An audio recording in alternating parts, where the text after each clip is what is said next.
Hello दोस्तों। आज हम मिडल ईस्ट के तेजी से बदलते सियासी मंजरनामे को देखेंगे। बल्कि अब ये कहना दुरुस्त होगा कि अब मौजूदा वर्ल्ड ऑर्डर खत्म हो रहा है और अब नया वर्ल्ड ऑर्डर दुनिया में आ रहा है। लेकिन इस सब के दरमियान जो टाइम है उसमें सिर्फ जंगल का कानून है। लेकिन खुसूसी तौर पर हम ईरान और इसराइल की इस कशीदगी को समझ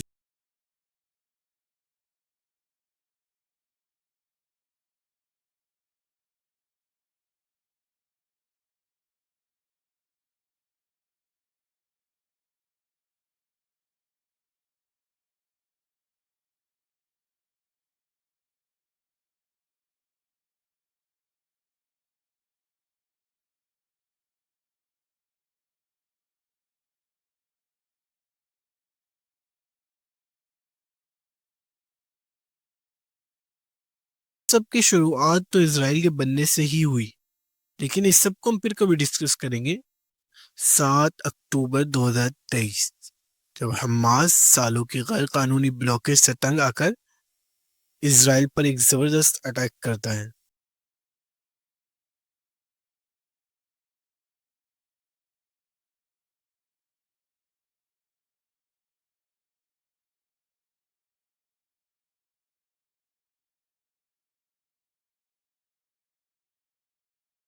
सब पर बमबारी करता है और मासूम लोगों का कत्ले आम करता है। और ये आज के दिन तक जब मैं वीडियो की रिसर्च की जा रही है, तकरीबन 1 साल और 9 महीने हो चुके हैं और कत्ले आम जारी है। और 60 से 70 हजार तक अमवात हो चुकी हैं, जिसमें तकरीबन 20 हजार के करीब बच्चे शामिल हैं। और इसराइल के लिबनान पर हमले में भी 4 से 5 हजार लोग मारे गए हैं। और इस सब में इसकी सपोर्ट कौन करते हैं? जो खुद अमन के दावेदार हैं। आप सही समझे, अमेरिका और वेस्ट, तकरीबन पूरा ही वेस्ट इसराइल के साथ है। हमने पिछली वीडियो में बताया था कि इसराइल को कैसे बिलियंस ऑफ डॉलर की इमदाद अमेरिका से मिलती है और अमेरिका इसराइल का सबसे बड़ा हथियार का सप्लायर है। और दूसरे नंबर पर जर्मनी और फिर इटली और यूके वगैरह शामिल है। मगर सोचने वाली बात यह है कि एक ऐसा मुल्क जो कत्ले आम कर रहा है और जिसका पीएम भी वॉर क्रिमिनल है, इसको वही अमेरिका और वेस्ट सपोर्ट कर रहे हैं। इसकी एक वजह तो ये भी है कि इसराइल अमेरिका की सबसे बड़ी मिलिट्री बेस की तरह है। आप ये समझे कि पूरी दुनिया में अमेरिका की सबसे बड़ी मिलिट्री बेस, ये कहना मुनासिब होगा कि ये अमेरिका और वेस्ट का लाडला है। अब सबसे पहले ये समझें कि इसराइल ने ईरान पर हमले का क्या जवाब दिया है। इनका जवाब ये है कि हमने प्रिएम्प्टिव स्ट्राइक की है ईरान पर। अब प्रिएम्प्टिव स्ट्राइक इसको कहते हैं कि आपको यकीन हो कि दुश्मन आप पर हमला करने वाला है, तो आप पहले ही इस पर हमला कर दें। प्रिएम्प्टिव स्ट्राइक को वर्ल्ड वॉर टू के बाद दुनिया ने मानने से ही इनकार कर दिया, क्योंकि फिर तो कोई भी ताकतवर मुल्क किसी भी मुल्क पर हमला करके ये कह सकता है कि हमने प्रिएम्प्टिव स्ट्राइक की है, चूंकि दूसरा फरीक तो होगा ही नहीं तो अपनी सफाई देने के लिए।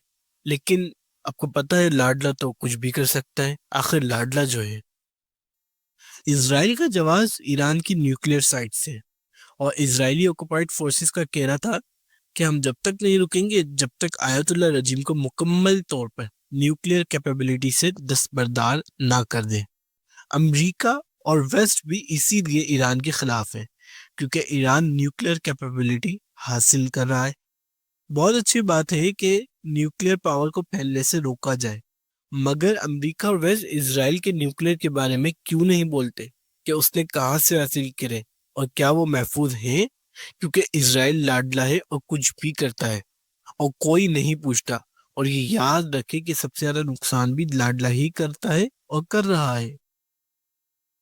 तो ये खतरा है कि शायद, आई विश कि मेरी बात गलत हो, मगर जिस कदर इसराइल की जारियत है, अमेरिका के बाद अब वो ना एटम बम का इस्तेमाल कर रहे हैं। और इसराइल ने 1966 और 67 में अपना फंक्शनल न्यूक्लियर बनाया और इसकी वजह से अरब मुल्कों को भी स्ट्रेटेजिक डिफरेंस चाहिए था। इसलिए उन्होंने न्यूक्लियर प्रोग्राम शुरू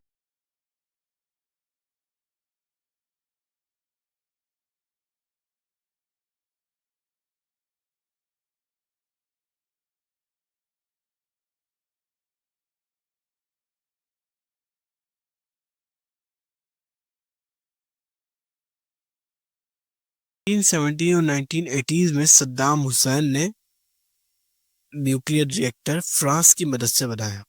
اسرائیل نے 1981 کے آپریشن اوپیرا میں اسے تباہ کر دیا. جبکہ صدام حسین کا کہنا تھا کہ وہ اسٹریٹجک بیلنس چاہ رہا تھا. اسی طرح لیبیا میں 1970 اور 2000 کے درمیان قذافی نے نیوکلیئر اور کیمیکل ہتھیار بنانے کی کوشش کی، مگر 2003 میں امریکہ کے دباؤ میں نیوکلیئر پروگرام سرنڈر کر دیا.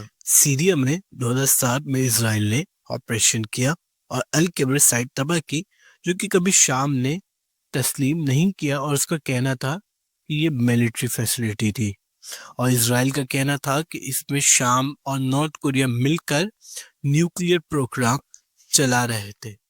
اسی طرح ایران میں شاہ کی حکومت نے نیوکلیئر پروگرام اسٹارٹ کیا، جو کہ امریکہ کی مدد سے تھا، مگر انقلاب کے بعد یہ سلو پڑ گیا. مگر 1990s میں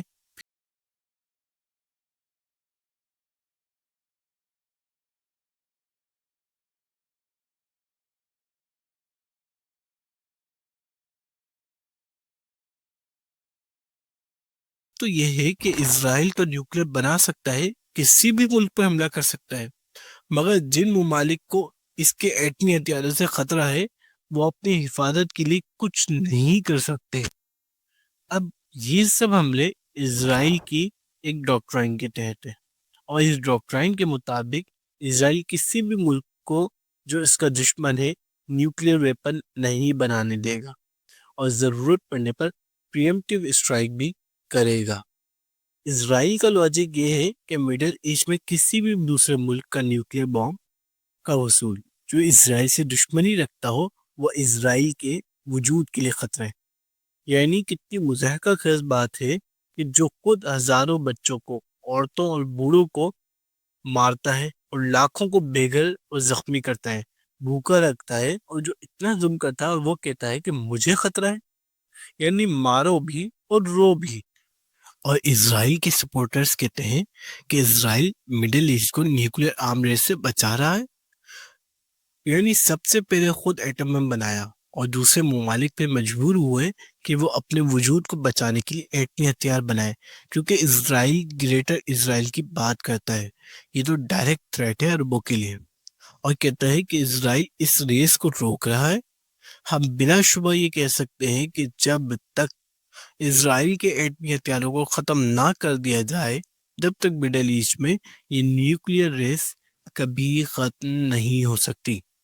اور اسرائیل نے ایران پر حملے کے بعد امریکہ اور ویسٹ کے سامنے اس طرح بنا کہ جیسے اس نے ایران پر نہیں بلکہ ایران نے اس پر حملہ کر دیا ہو. اور بینجامن کا کہنا تھا کہ ہم فری ورلڈ کو سپورٹ کرتے ہیں اور دہشت گردی کو ختم کرنا چاہتے ہیں.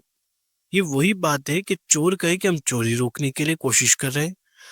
یعنی ہزاروں لوگوں کے قاتل سے بات سننا بڑا عجیب لگا کہ جس نے سب کے سامنے ہزاروں بچوں، ہزاروں عورتوں اور بوڑھوں کو قتل کر دیا ہو، ہزاروں کو قید میں ڈال دیا ہو اور ان پر تشدد ہوتا ہو،